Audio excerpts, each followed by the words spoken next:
Hello everyone. This video is going to go over the AP Style Books guide on punctuation. Punctuation is really important in media writing because inaccurate use of punctuation changes the meaning of a sentence. It takes a simple visit to grandma's for some lovely birthday cake to cannibalism. So throughout the AP Style book, the primary goal of punctuation is clarity. If the information or punctuation does not make the sentence more clear to your audience, then you should not be using that punctuation. So use that as kind of your overall guide. Does this punctuation help the audience understand this better, or does it make my statement more confusing? There are many different types of punctuation that the AP Style book addresses.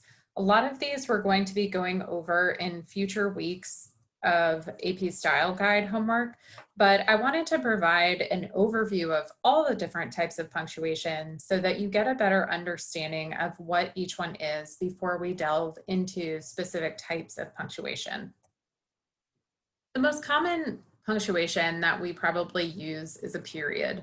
I doubt many of you got out of your original education, elementary through high school, without understanding how to use a period at the end of the sentence. But periods can be confusing because they can be used even if the question is more of a suggestion. Why don't we go is a statement here as opposed to really a question. So if you're making more of a statement or a suggestion, you would still use a period even if someone is insinuating a question. You would also use a period with indirect questions. He asked what we should have for dinner. This is a statement because we're saying what he asked. Even if what he asked was a question, the overall sentence is a statement. So therefore we would end with a period. This is called an indirect question, and we'll talk a little bit more about it when we address question marks. We're going to be going over abbreviations of words in our next AP Style lesson, but you should know that periods can be used between initials with names, such as John F. Kennedy. But if those initials appear back to back, then there's going to be no space between the period and the second letter. So T.S. Eliot here is an example of that. If the full name or organization is only letters, then you do not use periods. So FBI, JFK, those would not have periods separating that abbreviation. After numbers or letter listings, we would use periods after the number or letter, such as number 1, read the chapter, 2, watch the video. The periods do go after the numbers in these instances. If you're using periods inside of a quote, the period will go inside the quotation mark. And finally, you will only put a single space after a period. There are some styles of writing that ask you to put 2 spaces after a period. So you put period, space, space. With AP Style, we always use just 1 space after the period.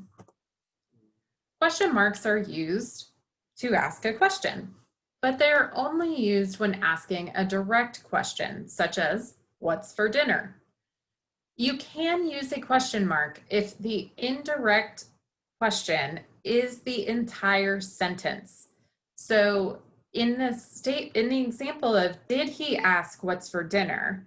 Because we're asking what he asked, that whole sentence is actually a question rather than a statement.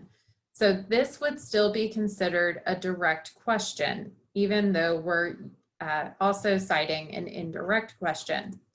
So while periods are used in the instance of he asked what we should have for dinner, because that's a statement, here there's an indirect question within a direct question, so we would use a question mark. So we do not use question marks for indirect questions. Instead, you will use them for the period. You use only 1 question mark if 2 questions are really being asked. The only difference here is if you want to add emphasis where you want the reader to stop between the questions, you would say, did he plan the riot for the people to be hurt? So you're adding that second question mark as an emphasis so that his involvement in the riot and people getting hurt is more clear. Within question and answers or dialogues, you do not use quotation marks, but you do still mark which one is the question and which one is the statement with question marks and periods. If using a question with quotation marks, you would use the question mark with inside the quotation marks if it's part of the sentence. So he asked, "What's for dinner?" Because what is being quoted is a question, we would put the question mark inside the quotes. But if the thing that is being quoted is not part of a question, then the question mark will go outside the quoted material. Who wrote Gone with the Wind? Gone with the Wind is the title of something and therefore would be in quotes, but Gone with the Wind is not a question. So here we would put the question mark outside of the quotation marks in order to denote that the question is really asking about the quoted material. Exclamation points are something that we should rarely use within journalism and media writing. We use an exclamation point to denote something that has a high degree of emotion or emphasis. And if you'll remember, our media writing should be objective. It should be very balanced, and therefore we really don't want to overemphasize certain things. However, we do use exclamation points when quoting people who use exclamation points. So if you have someone who said something very emphatically, it's okay to denote that with an exclamation point. You would place the exclamation point within the quotation marks. However, you don't use a comma or period after an exclamation point when you're quoting. So halt, the general cried, where we might have a comma inside the quote for most sentences. Here, the exclamation point takes the place of the comma or the period within the quotation. Semicolons can be thought of as more than a comma, but less than a period. They provide the reader an ability to stop more than a comma does, which is more of just like a pause, where a period is a full stop of a thought. And so semicolons should be used only when you're trying to add a little more stop than a comma would provide, but not provide the full stop that a period does. You use semicolons to clarify a series when items are longer or have information that include commas.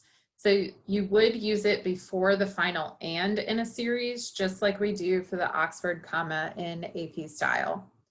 He has 3 children, including Daniel Devers of Alabama, Jennifer J. of Florida, and Jason Fortner of Georgia. While we would typically use commas between a listed series, because I am denoting the states of each of these persons, I would want to use a semicolon instead to provide better clarity for the reader of what items in the series are one item. So that is why we would use a semicolon here as opposed to a period, a comma rather. You can also use a semicolon to link independent clauses. This is when you combine 2 sentences without a conjunction. Today we're learning about space. Astronomy is a really cool subject.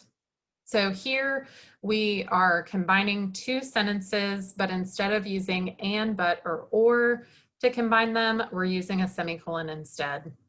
If the first independent clause has a lot of commas, you can use a semicolon with a conjunction, but we really should do this rarely. It's usually better in AP Style to break this into 2 sentences because again, we're wanting brevity, we're wanting concise writing, and the longer something appears, the less likely your readers are to actually read it.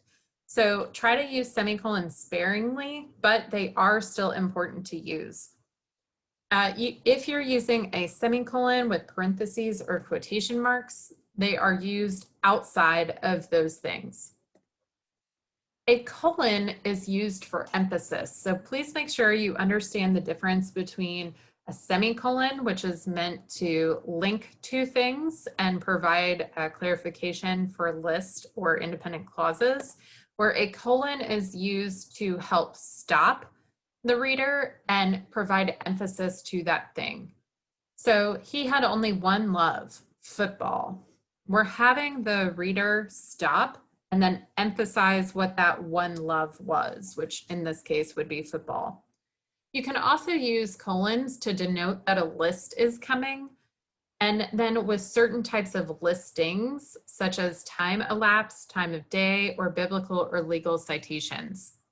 When you're having a dialogue or a Q&A within media writing, you would use a colon to denote who is speaking when. So here in this dialogue, you can see Danielle says something and Skylar says something. The colon denotes who is saying it, and then what they said comes after that colon. Don't use a colon to introduce a quote. Instead, you want to use commas for that. The only exception to this is really long quotations or to end paragraphs that introduce a paragraph of quoted materials. You always use colons outside of quotation marks or parentheses, but you don't capitalize the first word after a colon unless it's a proper noun. So in that first example, he had only one love, football. Note that football is not capitalized because it is not a proper noun. Commas, there are so many uses and rules for that. We really need a couple of lessons to go over these. But the main idea that I want you to have for AP Style Book right now is that it's meant to help the reader pause as they read for further clarification.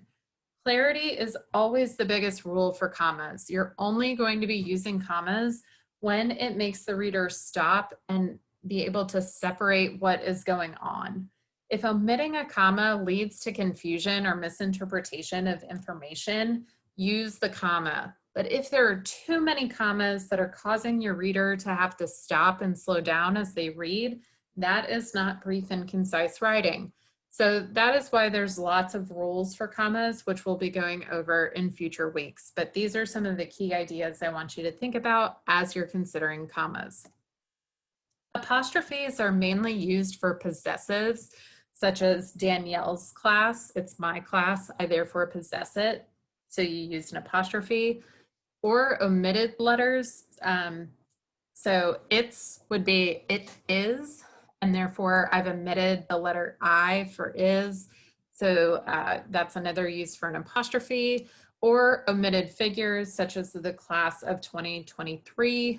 You would omit the first two numbers for 2023 by placing the apostrophe there. We'll be going over additional rules for apostrophes in future weeks as well. A dash is different from a hyphen, which is a shorter version of a dash. A dash, you would put a space on both sides, and you want to avoid using it in AP style whenever possible. It typically does not come across in news copy very well. And so the only reason you use dashes is for abrupt changes in conversations, to denote series that happen in the middle of a sentence, for attribution of quotes, or in date lines. So we try to use dashes very sparingly within media copy. Hyphens, on the other hand, are shorter than a dash, and instead of emphasizing the separateness and making the reader stop like a dash does, a hyphen actually joins two things together. So you've heard of hyphenated words. We'll be going over a bunch of those in future weeks, but it's meant to avoid ambiguity or to form a single idea from two or more words. So it's really meant to bring things together, where a dash is meant to separate things out. A slash is used rather than a hyphen when you have two items that are opposites of each other or dichotomous, and or, either or, over, under, red state, blue state. We won't put spaces on the sides of the slashes unless it's meant to denote a verse, such as in poetry or lyrics, but it's really rare to use that in media writing. I just note it because I know we have a lot of media professionals who hope to go into creative outlets. So that would be one way you would use a slash, where you would need to put spaces on both sides.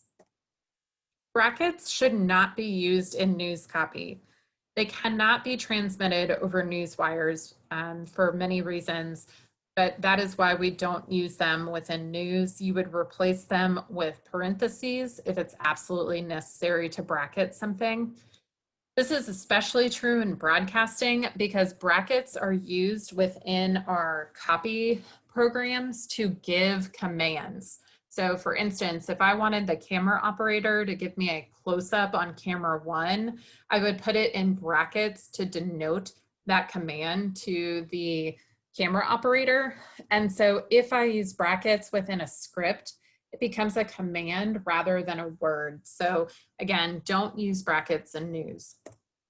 Parentheses go around logos, and to add to proper names, you can use it to cite information after the sentence, but we typically try to avoid parentheses within our work. It can be misprinted, and so that's why we tend to not use it. A second reason is that it's kind of a clue that your sentence is too complicated. If you're having to explain something within parentheses to the reader, it's probably just best to break up those ideas into 2 sentences.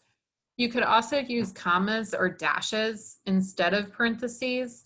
So again, we tend to not use parentheses very often in news copy. You can use it,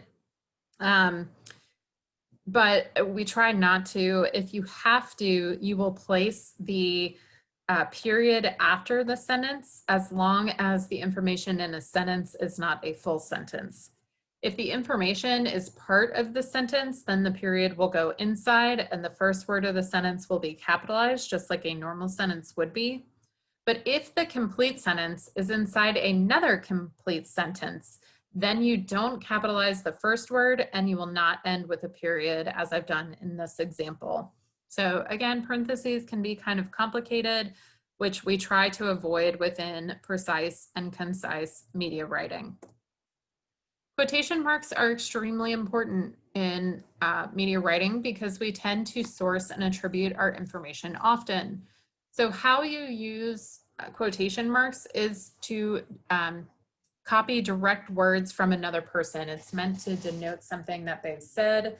There are many rules about how to use quotation marks, so we'll be going over this in future weeks, but it's important for us to know this because we do rely on so many sources within our writing style. And ellipses are 3 periods that have 2 spaces between the periods. It indicates a deletion of 2 or more words. We should never try to delete words from something someone said or something that we're quoting, especially if it changes the meaning of that. You can use an ellipses for trailed off thoughts, such as I was, and then that person gets distracted. You denote that trailing off with ellipses. And punctuation will always come before the ellipses. So will you come? And then I've taken out a few words and now I can continue to quote from the material after this ellipses. Now we're not going to use ellipses at the beginning and end of a quote, even if there's material that is available before and after that sentence. You only do it if you're taking away or condensing words from the middle. So I've included Angelica's quote from Hamilton in here, and when I meet Thomas Jefferson, I'll compel him to include women in the sequel. We would not use ellipses at the front and back, even though we know there are more words that are coming. Instead, we're just going to treat it as a direct quote, and of course, work. So up next, you will practice this punctuation style. This AP homework will be due on Thursday. And then I would also like you to read chapter 3 by Thursday. It is a bit of a longer one. You can kind of skim through the focus on grammar and AP style unless you just want another overview of kind of what we've done before. But just kind of skim through this chapter. We'll be going through it over the next few days in videos.